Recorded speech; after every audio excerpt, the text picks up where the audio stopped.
కిషన్ రెడ్డి గారు సౌమ్యానికి సంస్కారానికి భారతీయ జనతా పార్టీకి వారసత్వంగా ఇచ్చిండు.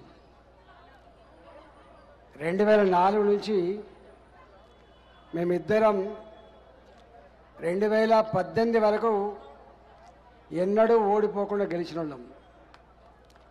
2019లో వారు తప్పిపోయినరు, నేను మొన్న తప్పిపోయినా. కిషన్ రెడ్డిలో నేను ఎప్పుడు ఒకటే ఆరాటం ఉండేది. ఎప్పుడు నన్ను దరఖాస్తు పట్టుకొని వచ్చేది. భారతీయ జనతా పార్టీ శాసనసభ పక్షాన్ని నాయకుడిగా తెలంగాణ ప్రాంతంలో ఎన్ని సంఘాలు, ఎన్ని కులాలు, ఎన్ని సమస్యలు ఉంటాయో ఆ సమస్యల ప్రస్తావన ఎజెండాగా శాసనసభలో కనిపించేది. నేను అనేది, మీరున్నదే ఒక్కరో ఇద్దరో ఐదుగురో ఉన్నారు, గిన్ని సమస్యల పట్టుకతో కిషన్ రెడ్డి గారు అంటే నాకు వ్యక్తిగతమైన ఎజెండా లేదు, నాకు నా పార్టీ శ్రేయస్సు, ప్రజల శ్రేయస్సే ముఖ్యమని చెప్పి ఎప్పుడు చెప్పేవాడు కిషన్ రెడ్డి గారు. నిన్న వారు కేంద్ర మంత్రి అయిన తర్వాత నేను చేసిన విజయాలని చెప్పి నిన్న వారు చెప్పుకుంటుంటే నాకు కొంచెం బాధ అనిపించింది. తెలంగాణ, అందులో సికింద్రాబాద్ చైతన్యానికి మారుపేరుగా ఉండే సికింద్రాబాద్లో మేధా సంపత్తి కొదవలేదు.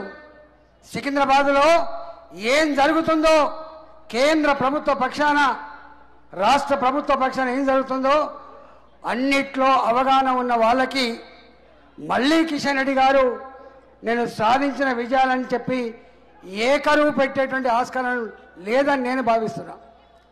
ముంజేతి కంకణానికి అద్దమేలా అన్నట్టుగా, జగమెరిగిన బ్రాహ్మడికి జందమేలా అన్నట్టుగా నిత్యం ప్రజల కోసం పాటుపడే, ప్రజల కోసం తపించే, పార్టీ కోసం తపించేటువంటి కిషన్ రెడ్డి గారు కూడా మళ్ళీ ప్రజలకు ఇట్లాంటి వివరించే అక్కర ఉండదని చెప్పి నేను భావిస్తా ఉన్నా.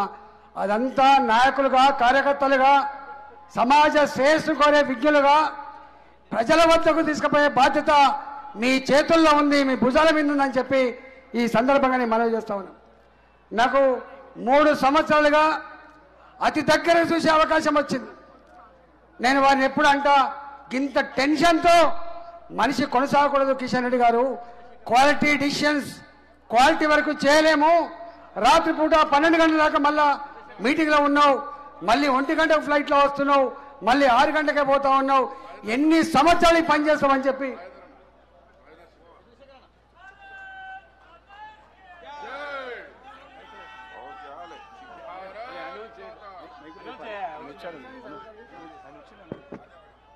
గౌరవనీయులు ఈనాటి ముఖ్య అతిథి కేంద్ర రక్షణ శాఖ మంత్రులు శ్రీ రాజ్నాథ్ సింగ్ గారికి స్వాగతం, సుస్వాగతం.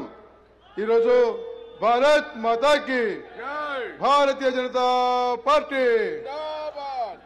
గౌరవనీయులు రాజ్నాథ్ సింగ్ గారికి స్వాగతం, సుస్వాగతాన్ని తెలియజేసుకుంటున్నాము. ఇప్పుడు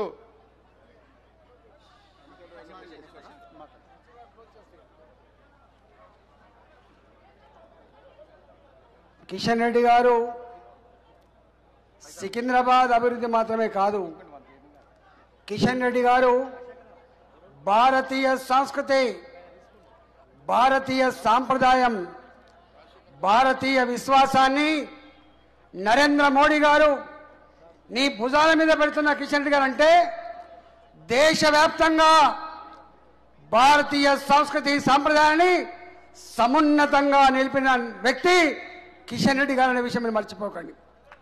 ఒకనాడు 7 సిస్టర్ స్టేట్స్, భారతదేశానికి 7 రాష్ట్రాలు, అవి 7 సిస్టర్ స్టేట్స్ అంటారు. ప్రశాంతత లేకుండే, అభివృద్ధి లేకుండే, ప్రతి నిత్యం అల్లకల్లోలంగా ఉండేటువంటి ఆ రాష్ట్రాల్లో మోడీ గారు వచ్చిన తర్వాత కిషన్ రెడ్డి గారికి ఆ 7 రాష్ట్రాల బాధ్యతలు అప్పచెప్పిన తర్వాత ఇవాళ ఆ రాష్ట్రాల అభివృద్ధి మాత్రమే కాదు, పార్టీ కూడా గొప్పగా అభివృద్ధి చెంది 7 రాష్ట్రాలు కూడా ఇవాళ మొట్టమొదటిసారిగా భారతీయ జనతా పార్టీకి పట్టుకొమ్మలుగా ఉన్నాయి. ఇవాళ నేను అనుకుంటా సికింద్రాబాద్ నియోజకవర్గంలో కిషన్ రెడ్డి గారికి ఒక కులమనేటువంటి ముద్ర లేదు. కిషన్ రెడ్డి గారికి ఏ మనిషిని చూసినా మనిషి దుఃఖమేందో కష్టమేందో కన్నీళ్ళేందో పట్టించుకునే వ్యక్తిగా ఉంటాడు తప్ప ఇంకొకటి ఉండదు. నాకు తెలిసి మోడీ గారు సబ్కా సాత్ సబ్కా వికాస్ అనే నినాదం ఇవాళ వచ్చింది. కానీ కిషన్ రెడ్డి గారిని అంబేర్పేటలో గెలిచిన తర్వాత అనుకున్నాం కిషన్ రెడ్డి గారికి ఒక మతం అనే రంగు లేదు, కిషన్ రెడ్డి గారికి ఒక కులం అనే రంగు లేదు, కిషన్ రెడ్డి గారికి మనుషులు మానవత్వం అనేటువంటి ఫిలాసఫీ ఉంట పట్టించుకోవాలని చెప్పి మేము ఎప్పుడు చెప్పుకునే వాళ్ళం. ఇవాళ సికింద్రాబాద్ పార్లమెంట్లో కూడా అన్ని వర్గాల ప్రజానికం కూడా కిషన్ రెడ్డి గారు చేసినటువంటి సేవలకి వారు మన గౌరవాన్ని ప్రతిష్టను పెంచిన దానికి మరోసారి అది వారికి ఆశీర్వదించి గొప్ప మెజారిటీతో సికింద్రాబాద్ ప్రజానికం